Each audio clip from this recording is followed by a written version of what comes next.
mean, this guy was one of the greatest players that ever put the uniform, man. I think the way that he played the game, you know, with his speed, his arm, his defense, I mean, he had all the quality that you needed it. I think the play that we all can say stands out is that throw that he made in the playoff. The way that he set Terry Long, you know, to take third base and just throw him out, it was pretty unbelievable. You can't say enough for what he's done. I mean, 262 hits. It was fun to watch. 4,300, 400 total hits in a professional career. All you can do is take your hat off to him. Ichiro, congratulations on being in the Hall of Fame. Can't wait to have dinner with you. From the moment you step up into the big league in 2001 to the moment that you retire, we all appreciate the way that you play the game, and that's why you're Hall of Fame today. He was so hyped up before he played one game in the big leagues, and yet he still exceeded expectations at the age of 27. You know, we're going to see history today, Tom. You know, we'll start really with headline with Ichiro. I want to take you back. Jerry DiPoto, GM for the Mariners, was talking with me at the party last night, and this video was when Ichiro retired in Japan. All that flashing and clicking, that was all cameras. There's over 450 media members. So the whole Mariner team was there. After they left, he stayed and allowed everybody to have one question. He answered questions for 450 individual media members, one question each. He stayed there for hours. It's just amazing. He understands the enormity of what he has going to happen today and what he's done for Japanese baseball. I love history. He's so respectful of the history of this game. And think about his journey. He was drafted by the Oryx Blue Wave in 1991. He was 5'9" and 120 pounds. Wow. And every one of these induction days is historic. We're talking the best of the best baseball royalty. But this one today, I dare say, is a little more special because of the journey of Ichiro. Ladies and gentlemen, member of the class of 2025, Hall of Famer Ichiro Suzuki.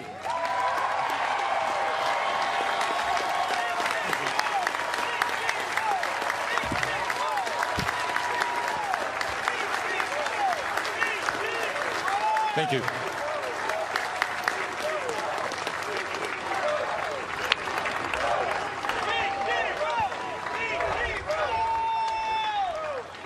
Today, I am feeling something I thought I would never know again. For the third time, I am a rookie. First, in 1992, after the Oryx Blue Wave drafted me out of high school. Then, in 2001, I became a rookie again at 27. When the Seattle Mariners signed me.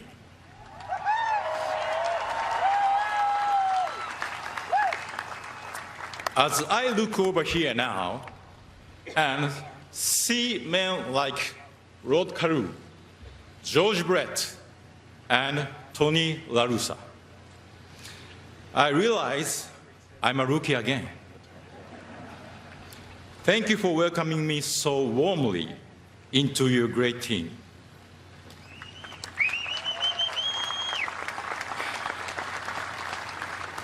I hope I can uphold the values of the Hall of Fame. But please, I am 51 years old now, so easy on the hazing. I don't need to wear a Hooters uniform again. The first two times, it was easier to manage my emotions because my goal was always clear, to play professionally at the highest level. This time is so different because I could never imagine as a kid in Japan that my play would lead me to a sacred baseball land that I didn't even know was here. People often measure me by my records. 3,000 hits, 10 gold gloves, 10 seasons of 200 hits. Not bad, huh?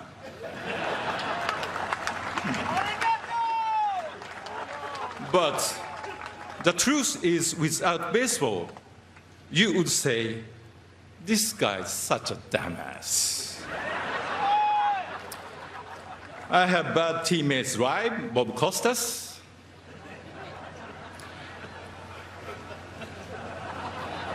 Baseball is so much more than just hitting, throwing, and running. Baseball taught me to make value decisions about what is important. It helps shape my view of life and the world.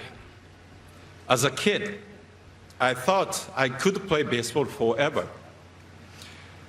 The older I got, I realized the only way to keep playing the game I love until 45 at the highest level was to dedicate myself to it completely. When fans use their precious time to come watch you play, you have a responsibility to perform for them. Whether we are winning by 10 or losing by 10. I felt my duty was to motivate it the same from opening day through game 162. I never started packing my equipment or taping boxes until after the season's final out. I felt it was my professional duty to give fans my complete attention each and every game.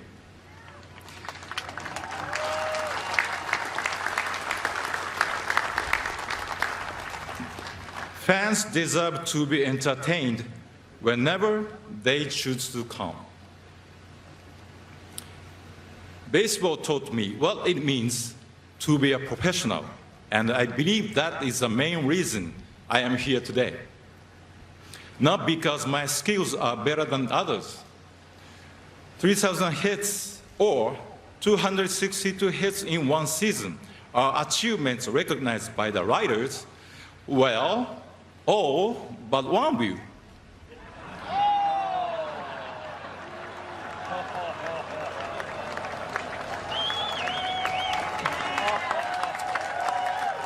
And by the way, the offer for that writer to have dinner at my home has now expired.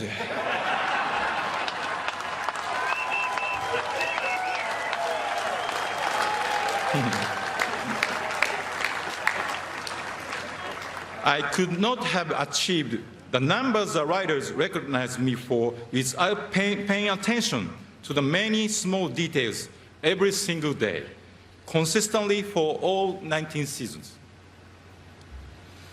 I personally cared for my equipment each day because I never wanted to risk a fielding error due to a loose string on my glove or a slip on the base pass because I didn't clean my spikes. Beyond the regular season, I had a serious routine in the off-season too. When I showed up at the camp each spring, my arm was already in shape, waiting for Mariners broadcaster Rick Ritz to say, "Holy smoke, a laser beam strike from Ichiro!"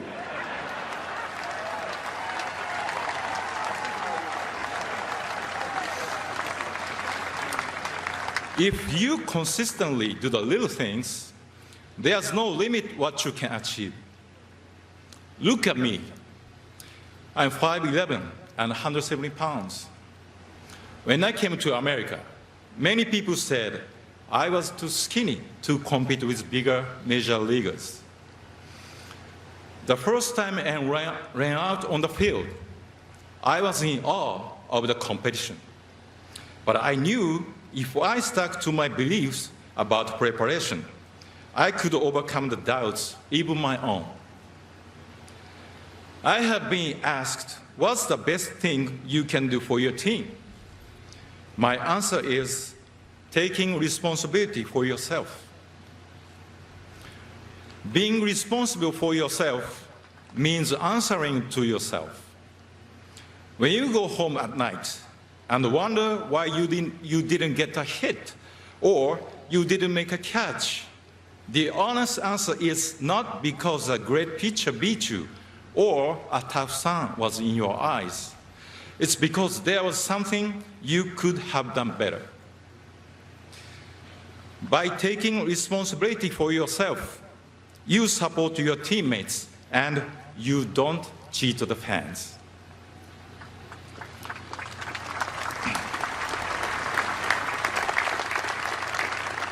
As a kid, my dream was always to be a professional baseball player. I even wrote an essay about it when I was in grade 6. If I could rewrite that essay today with what I know now, I would use the word goal instead of dream. Dreams are not always realistic, but goals can be possible if you think deeply about how to reach them. Dreaming is fun, but goals are difficult and challenging. It's not enough to say, I want to do something. If you are serious about it, you must think critically about what is necessary to achieve it. I wrote that daily practice and preparation were important to become a professional player. As I continued to set my goals, I also came to understand that consistency would be the foundation to achievement. I encourage young players to dream and dream big, but also to understand the difference between a dream and a goal. In order to make your dream your goal, you must be honest in thinking about what is important to achieve it.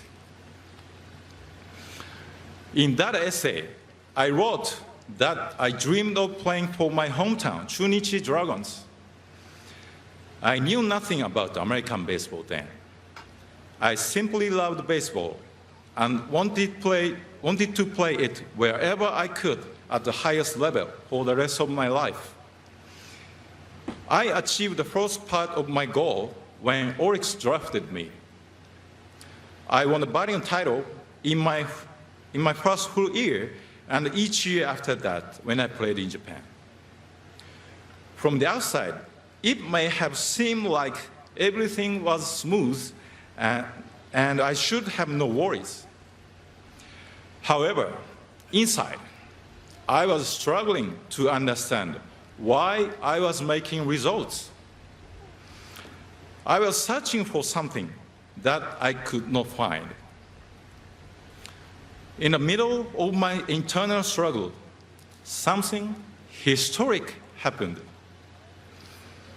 Hideo Nomo became the first major leaguer from Japan in my lifetime. His success inspired many, including me. Thanks to him, MLB was always in the news in Japan, and MLB games were broadcast on TV because of Hideo Nomo's courage. My eyes suddenly opened to the idea of challenging myself by going somewhere I never imagined. 野茂さん、ありがとうございました。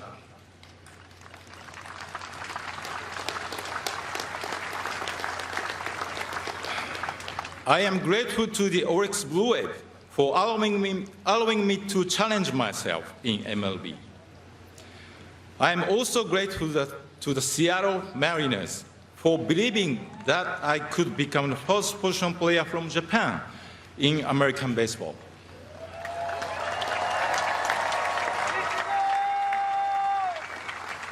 I have been in love with Seattle and the Mariners ever since. Thank you, Seattle.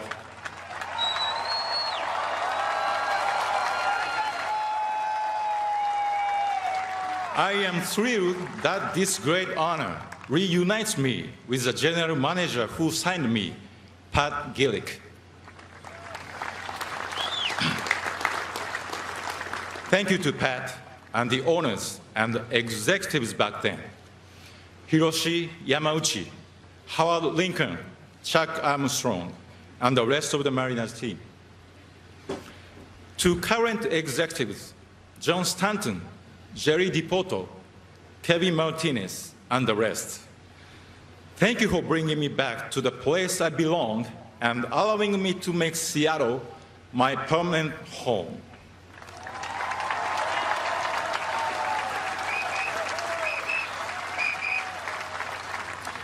It's an honor to be on a new team with Edgar and Junior and Randy. Thank you guys for coming today.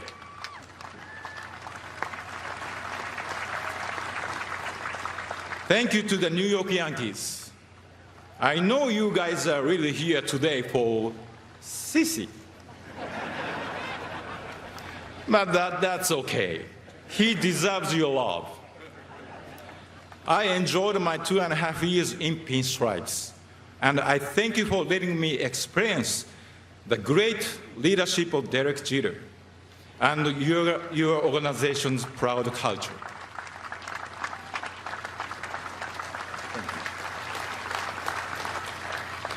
And to the Miami Marlins, I appreciate David Sampson and Mike Hill for coming today. Honestly, when you guys called to offer me a contract for 2015, I have never heard of your team.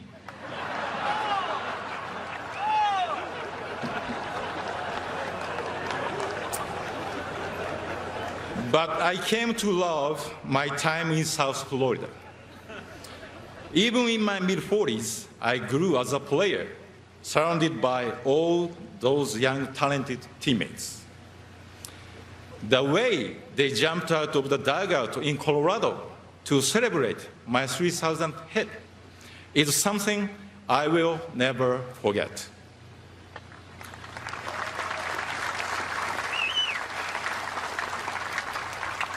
Their happiness to share that moment with me was so genuine and sincere. Thank you for giving me the chance to reach 3,000 hit as a Marlin and with those teammates.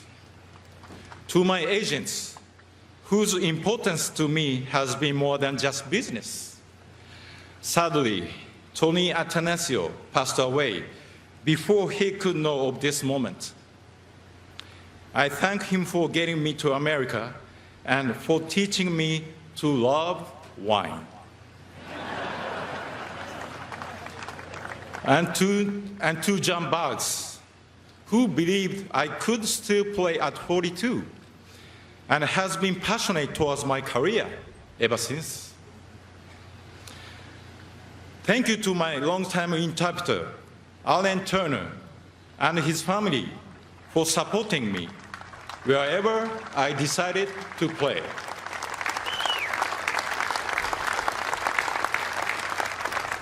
Thank you also to Jane, Josh, Chester, Whitney, and the entire Hall of Fame staff.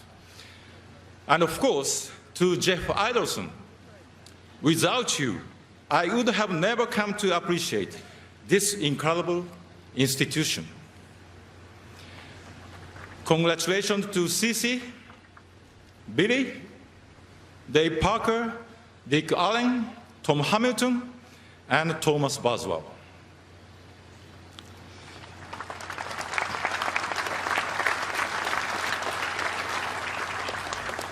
I think you can imagine there was much doubt when I decided to try becoming the first position player from Japan in MLB.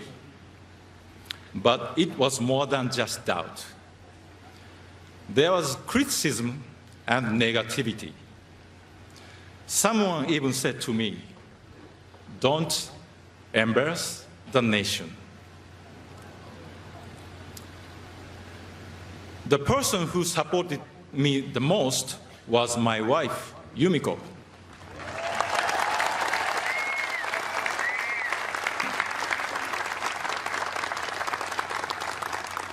It would only be natural if she had doubts too, but she never made me feel them. All of her energy was focused on supporting and encouraging me. For 19 seasons in Seattle, New York, and Miami, she made sure that our home was always happy and positive. I try to be consistent as a player, but she's the most consistent teammate I ever had.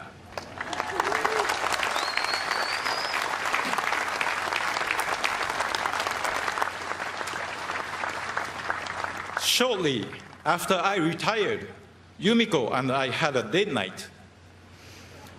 We did something we had never been able to do while I was a player. We sat in the stands and enjoyed a Mariners game together. We did it the American way by eating hot dogs. Of all the experiences baseball has given me, enjoying a hot dog at a game with the person most responsible for helping me reach this moment is the most special.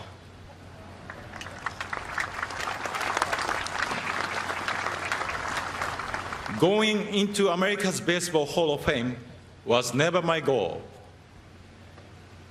I didn't even know there was one until I visited Cooperstown for the first time in 2001. But being here today sure feels like a fantastic dream. Thank you.